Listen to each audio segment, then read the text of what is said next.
नहीं है। अरे मेरे बेटे को दूध वाली चाय पीनी है। बेटा, जो फ्रिज में पतीला भर के दूध रखा है ना, जरा जाकर उससे दूध वाली चाय बना ले, और किचन में जो ढेर सारे बिस्कुट के पैकेट है ना, जो भी मन करे उस पैकेट को ले आ। माँ, आप फिर सुबह सुबह शुरू हो गई। जो होना था हो गया। अरे ये सब छोड़ो और मुझे ये बताओ कि आप आशीष की अब शादी का क्या करना है? भाई साहब का कॉल आया था, पूछ रहे थे कि कब शादी करना है।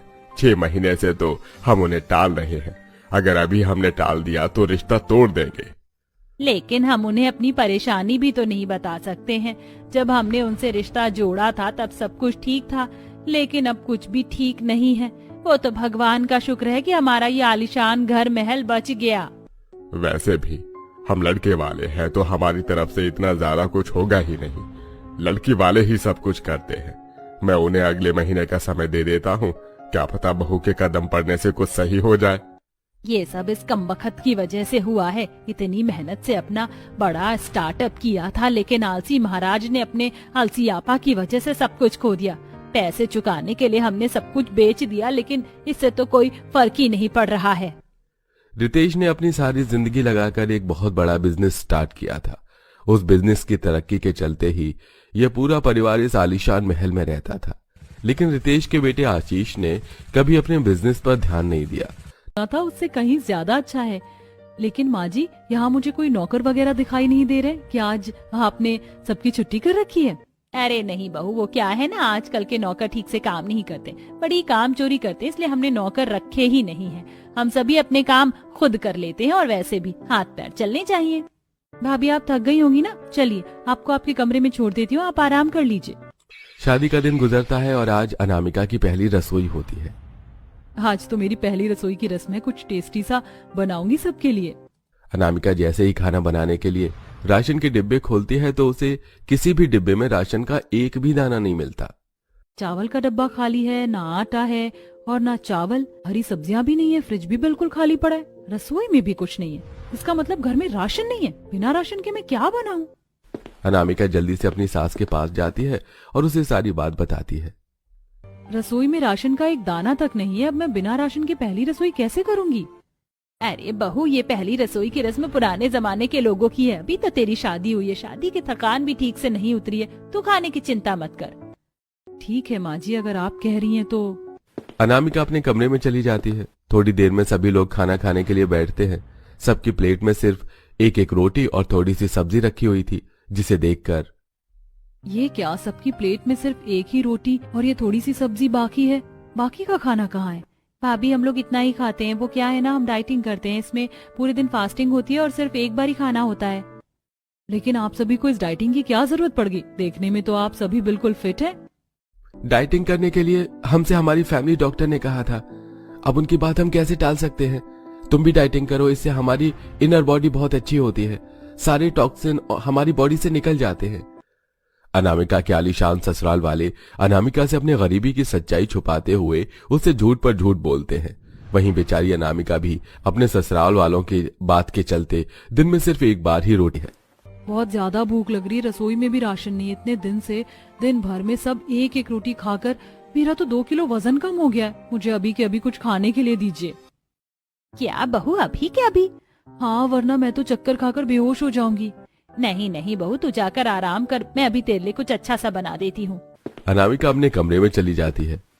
आशीष, जा जाकर कहीं से खाने का इंतजाम कर। घर में राशन का एक दाना भी नहीं है। क्या बनाऊं मैं अनामिका के लिए? इसकी हालत देखिए कितनी खराब हो गई है। माँ, मेरे पास तो फूटी कौड़ी भी नहीं है, क्या लेकर आऊं मैं उसके लिए? ये तो तुझे अपनी उन हरकतों को करने से पहले सोचना चाहिए था। अगर उस समय बिजनेस पर ध्यान दिया होता तो आज ये सब ना होता। वापस अपने माँ के ताने शुरू होता देख आशीष जल्दी से उठकर बाहर चला जाता है। आशीष के घर से थोड़ी दूर पर आज आलू पूरी का भंडारा हो रहा था। आशीष अपने पूरे परिवार के लिए भंडारे की आलू पूरी ले आता है, जिसे खाकर आज अनामिका का पेट ठीक से भरता है। ये आलू पूरी तो बहुत ज्यादा टेस्टी है, लेकिन इसमें तो भंडारे वाला स्वाद आ रहा है। क्या ये आपने भंडारे से मंगवाई है? घर में राशन रखा हुआ था, तूने ठीक से देखा ही नहीं था, इसलिए मैंने तेरे लिए आलू पूरी की सब्जी बना ली। अब तू आराम से जी भर कर खाना। हर रोज परिवार कभी कभी भंडारे से तो कभी किसी होटल ढाबे के बचे हुए खाने को लाकर खाता, जिससे अनामिका अभी तक पूरी तरह से अनजान थी। माँ जी, मेरा इतना बड़ा आलीशान ससुराल है, लेकिन लाइट सिर्फ हॉल की ही क्यों जलती है? सारे घर की लाइट हमेशा बंद रहती है, ऐसा क्यों? वैसे हमारे पास पैसों की कोई कमी नहीं है, लाख रुपए का भी बिजली का बिल हम आराम से भर देते हैं। लेकिन वो क्या है ना, बिजली की बचत करना भी तो जरूरी है, इसलिए हम जिस कमरे में बैठते हैं सिर्फ वहीं की लाइट जलाते हैं। अरे पायल, तुमने तो ये सूट परसों भी पहना था और फिर से आज पहन लिया, और मेरे ख्याल से इस हफ्ते में तुम तीसरी बार ये सूट पहन रही हो। भाभी, वो क्या है ना, ये सूट मुझे बहुत पसंद है, इसलिए मैं इसे ही बार बार रिपीट कर लेती हूँ। अनामिका के ससुराल वालों की असलियत और धीरे धीरे अनामिका के सामने आ रहा था। बार बार 2 जोड़े कपड़ों को ही रिपीट करना, राशन का एक दाना न होना, यह सब आपके मन में शक पैदा करने लगा था। आशीष, मेरा चाउमीन खाने का मन कर रहा है, प्लीज मेरे लिए चाउमीन ले आओ ना, या मैं खुद बना लूं। लेकिन अनामिका, चाउमीन हेल्थ के लिए बिल्कुल भी अच्छी नहीं होती है, कहीं तुम उसे खाने के बाद बीमार पड़ गई तो? जितना कहा है उतना करो। जब भी कुछ खाने के लिए बोलती हूँ तो तुम अपना प्रवचन झाड़ना शुरू कर देते हो। अगर मुझे तुमने चाउमीन नहीं खिलाई ना तो कमरे का दरवाजा भी तुम्हारे लिए बंद रहेगा। अब जाओ यहाँ से, मेरे लिए चाउमीन लेकर आओ। अनामिका की बात सुन आशीष सीधा अपनी माँ के पास जाता है और उसे सारी बात बताता है। बहू भी ना हर रोज कुछ ना कुछ खाने की डिमांड करती रहती। अगर अब नहीं लाकर दिया तो यही सोचेगी कि आलीशान ससुराल है लेकिन खाने को कुछ भी नहीं है। अब क्या करूँ मैं? संगीता परेशान हो ही रही होती है कि तभी उसे अपने कमरे के खिड़की के बाहर एक चाउमीन के ठेले वाला दिखाई देता है, जहां काफी सारे बच्चे उससे चाउमीन लेकर खा रहे थे। संगीता जल्दी से उन बच्चों के पास जाती है और एक बच्चे से उसकी चाउमीन की प्लेट ले लेती है। आपने मेरी चाउमीन क्यों ले ली? आंटी, इसे मुझे वापस करो, ये मेरी चाउमीन है। बेटा, चाउमीन बच्चों के लिए अच्छी नहीं होती, इससे पेट में कीड़े हो जाते हैं, इसलिए मैं इसे ले जा रही हूँ। चलो अब घर जाकर अच्छे बच्चों की तरह रोटी सब्जी खाओ। उस बच्चे से चाउमीन की प्लेट वापस घर में आ जाती है, लेकिन संगीता को ये सब करते हुए अनामिका अपने कमरे की खिड़की से देख लेती है। चाउमीन खानी थी ना, गर्मा गर्म चाउमीन। आपको शर्म नहीं आई उस मासूम बच्चे से चाउमीन छीनते हुए? इतना आलीशान घर है आप लोगों का, क्या आप लोगों के पास इतने भी पैसे नहीं है कि आप चाउमीन खरीद सके? मुझे तो कुछ गड़बड़ लगता है। घर में राशन का एक दाना नहीं होता, सभी एक ही कपड़े को बार बार रिपीट करते हैं, घर की ज्यादातर लाइट हमेशा बंद रहती है, आप सब दिन में सिर्फ एक रोटी खाते हैं। आखिरकार ये सब क्या है? आप लोग मुझसे कुछ छुपा रहे हैं, मुझे सच बताइए या तो फिर मैं अपने मायके जा रही हूँ।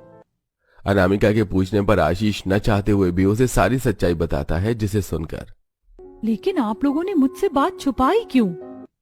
तुम्हें बता देते, तुम्हारे पिता कभी भी तुम्हारा हाथ मेरे हाथ में नहीं देते और हमारी बेइज्जती होती सो अलग। मैं जानता हूँ सब मेरी गलती की वजह से हुआ है, लेकिन मैं अपने परिवार की और बेइज्जती नहीं करवा सकता। जिस दिन से तुम्हारा मेरा ये रिश्ता हुआ था, मैं तो उसी दिन से तुमसे प्यार करने लगी थी। तुम्हारी परेशानी मेरी परेशानी, और मेरे डैड ऐसे नहीं हैं। अगर आप लोग उन्हें पहले बता देते तो जरूर आपकी मदद करते। हम सब एक परिवार ही तो हैं, और मुसीबत के वक्त अगर हम एक दूसरे के काम नहीं आए तो कौन आएगा? अनामिका अपने पिता को सारी बात बताती है, जिसे सुन अब आशीष अनामिका के पिता के साथ मिलकर एक बिजनेस स्टार्ट करता है और अपनी लगन मेहनत के चलते आशीष खुद के बलबूते पर उस बिजनेस को काफी ऊंचाई तक ले जाता है। और अब अनामिका अपनी रसोई से भरे राशन वाले ससुराल में हंसी खुशी रहती है।